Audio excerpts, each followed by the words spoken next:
नमस्कार, मैं हूं आपके साथ प्रदीप आजाद और खास बात में आपका स्वागत है।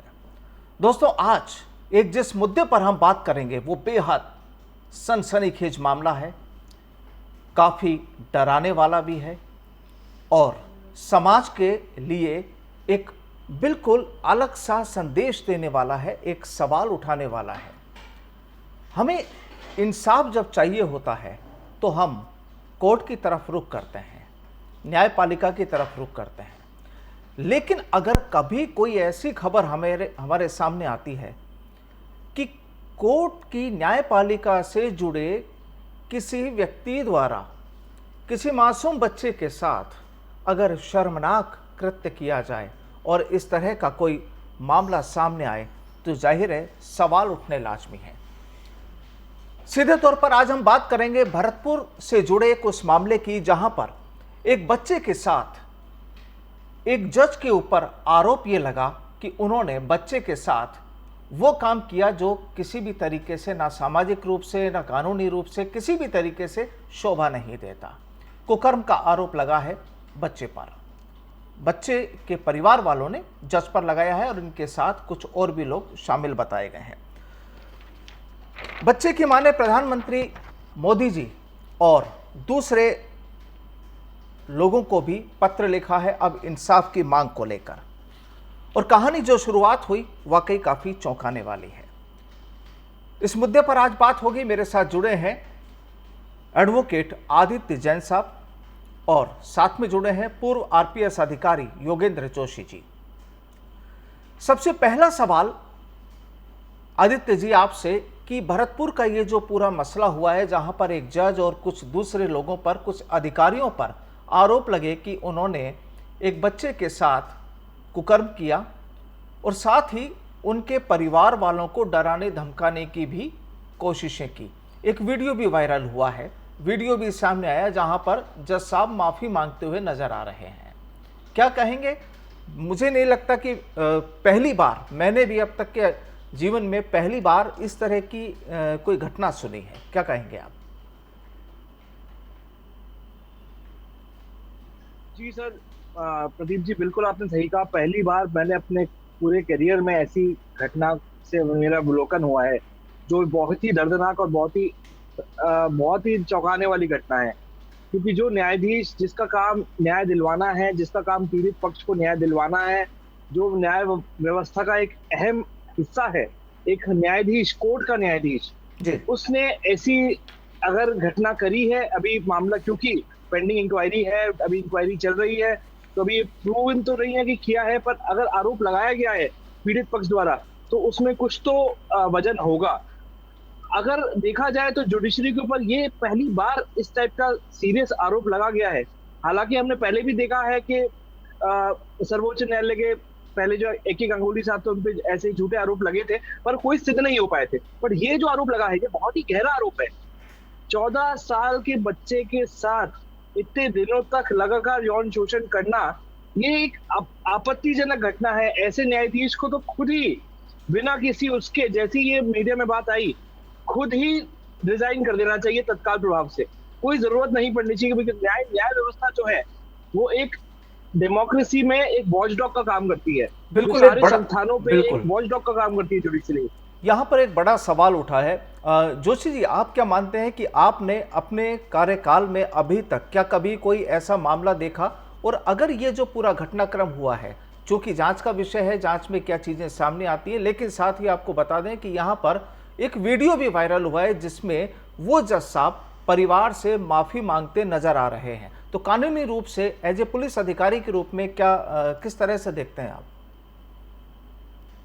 देखिए प्रदीप जी, ये जो घटना है, जो बच्चे से संबंधित वाली घटना है जी, ये तो पहली बार सुनने में आया है और देखने में आया है। जो आप CCTV फुटेज की बात कर रहे हैं ये भी मैंने देखा है। और वो माफी मांग रहे हैं, परिवार के सदस्य खड़े हैं, लड़का बैठा हुआ है, माँ कुछ बोल रही है, साथ में कुछ लोग और बोल रहे हैं जी। मेरे कहने का तात्पर्य है कि हमारा समाज, परिवार, जो संस्थाएं, जो कानून है, इसमें इतनी ज्यादा गिरावट आ गई है कि आप देखते हैं कि अपराधी जेल से छूटता है तो उसके घर में लाइटें जलती है, उसका स्वागत किया जाता है। कोई अपराधी जेल से छूटता है तो उसके लिए गाड़ियों का लवाजमा आता है, मालाओं से लाद के ले जाते हैं। ये जो उल्टा चला आ रहा है, ये प्रदर्शित करता है कि हम हमारे समाज को कहाँ लेके जा रहे हैं, हमारे परिवारों को कहाँ लेके जा रहे हैं कि एक अपराधी जेल से छूटता है और उसका स्वागत समारोह किया जाता है। मतलब आजकल अपराध के बारे में ये माना जा रहा है कि अपराध पहले जब आदमी करता था तो उसको नजर नहीं मिलाता था, शहर के अंदर घूम नहीं सकता था, लेकिन आज स्थिति बिल्कुल विपरीत हो गई। अपराध करने के बाद आदमी और जोश और खरोश से बाहर निकलता है। और इस प्रकार के अपराध जो आपने देखे होंगे, पहले पुलिस के ऊपर भी आक्षेप लगे हैं, उनके वीडियो वायरल हुए हैं, उनमें केस दर्ज हुए हैं, सस्पेंड हुए हैं। जोशी जी, अब ये न्यायपालिका जो है ये भी इस तरह से होती जा रही है, ये बड़ा दुख की बात है। और इसके अंदर बिल्कुल विचार करना पड़ेगा, संस्थाओं को करना पड़ेगा। और अगर हमारी सामाजिक संस्थाएं नहीं करेंगी तो ये चीज हमारे सामने बार बार आएगी। यहाँ पर आदित्य जी, बाल आयोग ने भी प्रसंज्ञान लिया है, रिपोर्ट भी सरकार से मांगी है, और जो जानकारी ये है कि एक जो डीवाईएसपी का जो नाम सामने आया उसको भी सरकार ने निलंबित किया है। तो कहानी जब सरकार ने निलंबित किया है, वीडियो वायरल हुआ है, माफी मांगते हुए का हुआ है, तो जो भी पूरे जो आरोप लगे हैं, जो भी घटना सामने आई है, कानूनी तौर पर किस तरीके का इसमें एक्शन होता है? जब मामला किसी जज से जुड़ा है तो लीगल फॉर्मेलिटीज के तौर पर अगर जानना चाहे तो किस तरह की से इनका पूरी जांच होती है या क्या प्रोसेस होता है? सर, इसमें जो डिसिप्लिनरी इंक्वायरी हो रही है, जो एडमिनिस्ट्रेटिव इंक्वायरी हो रही है, वो सिविल सर्विसेज अपील रूल्स के अंडर ही होती है, क्योंकि उससे ही लोअर सबऑर्डिनेट जुडिशरी के जो जजेस हैं वो गवर्नड होते हैं। एक जजेस प्रोटेक्शन एक्ट है 1985 की, जिसमें जो न्याय अधिकारी हैं, अगर उनने कोई भी काम अपने ड्यूटी के दौरान कोई भी एक्ट की गई है तो उससे वो प्रोटेक्टेड है। पर ये जो पर्टिकुलर एक्ट है, ये जो पर्टिकुलर एक्ट करी गई है, इसको किसी भी तरीके से अपनी कार्य करते हुए उससे जोड़ा नहीं जा सकता। डिस्चार्ज ऑफ ऑफिशियल ड्यूटी में नहीं बोल सकते। तो इसके लिए वो भी उतना ही लायबल है और उसके लिए एफआईआर भी दर्ज कराई जा सकती है। और अगर एफआईआर दर्ज कराई जाती है तो वो जजेस प्रोटेक्शन एक्ट के अंतर्गत प्रोटेक्टेड इस कार्य के लिए नहीं होंगे। बिकॉज अगर ऑफिशियल ड्यूटी डिस्चार्ज करते हुए कोई कार्य किया जाता है तभी जजेस प्रोटेक्शन एक्ट 1985 वो लागू होती है। दूसरी बात, जो डिसिप्लिनरी इंक्वायरी है उसकी अब हमने देखा जैसे उसको सस्पेंड कर दिया गया जो न्यायिक अधिकारी जी हैं उनको, तो उसकी इंक्वायरी तो अब उस स्तर पे चलेगी ही। जो हाईकोर्ट का जांच आयोग बनेगा जिसमें कई न्यायाधीश बैठेंगे जो प्रेजेंट है और जो रिटायर्ड है, तो वो जांच आयोग तो अलग तरीके से जांच करेगा पूरी घटना की, क्योंकि एडमिनिस्ट्रेटिव जज साहब भी बैठेंगे और चीफ जस्टिस साहब ने इंक्वायरी जो गठन किया है वो सब चीजें होंगी। बट मेरा ये कहना है कि जो ये पर्टिकुलर एक्ट है ये जजेस प्रोटेक्शन एक्ट से कवर्ड नहीं होगी, इसलिए इस एक्ट के लिए किसी भी जज को किसी भी तरीके का प्रोटेक्शन नहीं दिया जाएगा, उसको एक आम आदमी की तरीके से ही ट्रीट किया जाएगा। यानी यहाँ पर जो आपका कहना यह है कि यहाँ पर जो जांच कार्रवाई जो होगी वो बिल्कुल जिस तरीके से आम लोगों के लिए होती है, जांच का जो प्रोसेस होता है, पुलिस का जो प्रोसेस होता है, सेम वही प्रोसेस होगा। यहाँ पर ऐसा अलग से कुछ नहीं होगा कि कोर्ट के जज हैं तो उनके लिए कोई अलग से नियम या कोई कानून हो।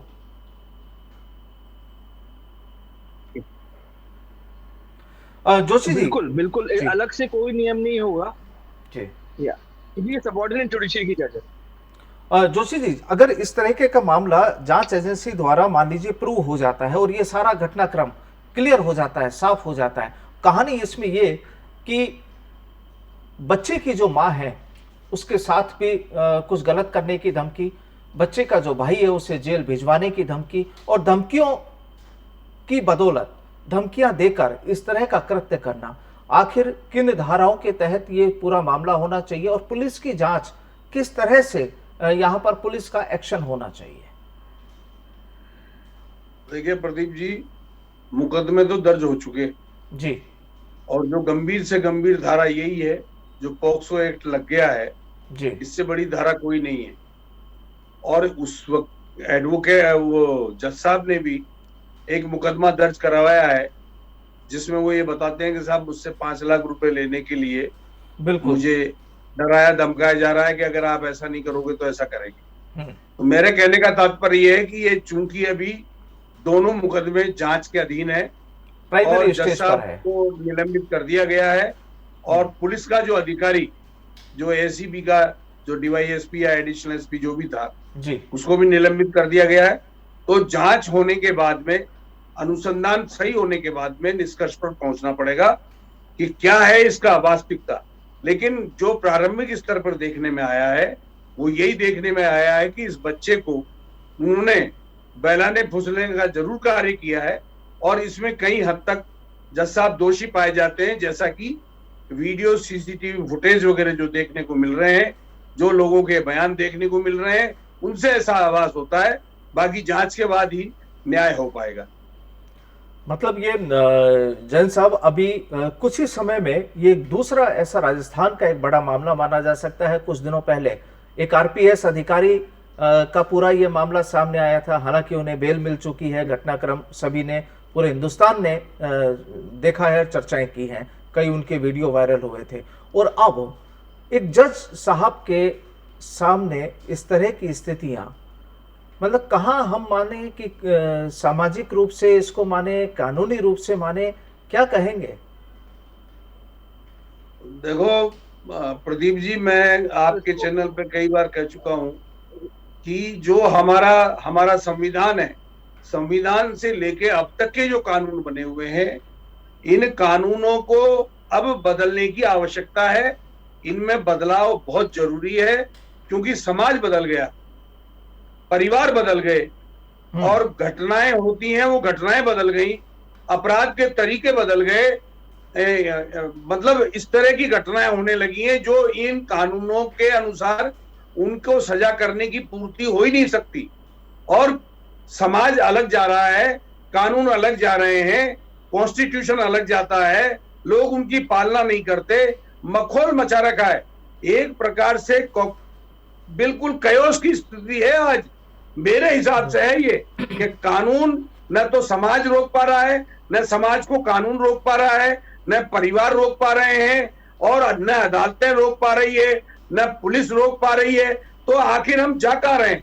इसलिए प्रदीप जी, मेरी राय ये है कि अब शुरुआत होने लगी है कि इस प्रकार के विभत्स जो घटनाक्रम देखने को मिल रहे हैं, अब मैं चाहता हूं कि अब दोबारा से लोग इन कानूनों के अंदर बदलाव लाने के लिए, समाज के काम करने के तरीके में बदलाव लाने के लिए, और नियम और कानूनों के अंदर जो बोलते हुए कानून है, इस प्रकार के कानून बनाने की अब आवश्यकता पड़ गई है। जैन साहब 1860-1861 के कानून अब नहीं चलेंगे। जैन साहब, जो पुराने, जैसा कि जोशी जी जिक्र कर रहे हैं कि सारे पुराने कानून हैं, उन्हें अब तब्दील करना चाहिए नए रूप में, जिस हिसाब से नई नई चीजें सामने आ रही हैं उसके हिसाब से चीजें होनी चाहिए। एज ए अधिवक्ता के रूप में क्या कहेंगे इस पूरे घटनाक्रम को लेकर?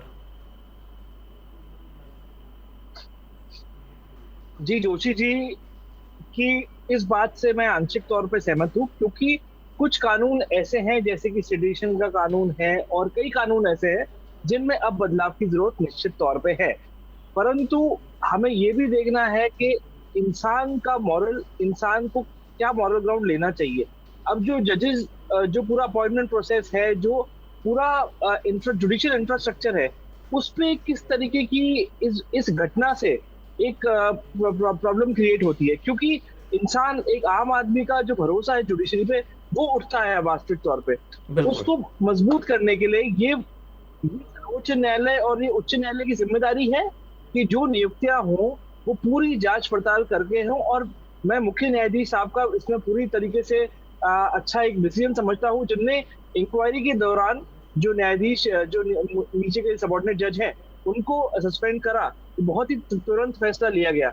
तो अगर ऐसी ही तरीके से फैसले लिए जाए तो हो सकता है, हम आशा कर सकते हैं कि हमारे भविष्य में जो जुडिशरी जो का स्तर है, जो न्यायपालिका का स्तर है, वो उभरे, वो बढ़े। और तो बिल्कुल, जैसा कि जैन साहब ने कहा, जोशी जी ने कहा, जाहिर सी बात है कि ठीक है, पुराने जो कानून हैं उनमें बदलाव करने की जरूरत है। जैन साहब कहते हैं कि जिन भी अधिकारियों का चयन हो उनकी पूरी पड़ताल करने के बाद उनका चयन हो।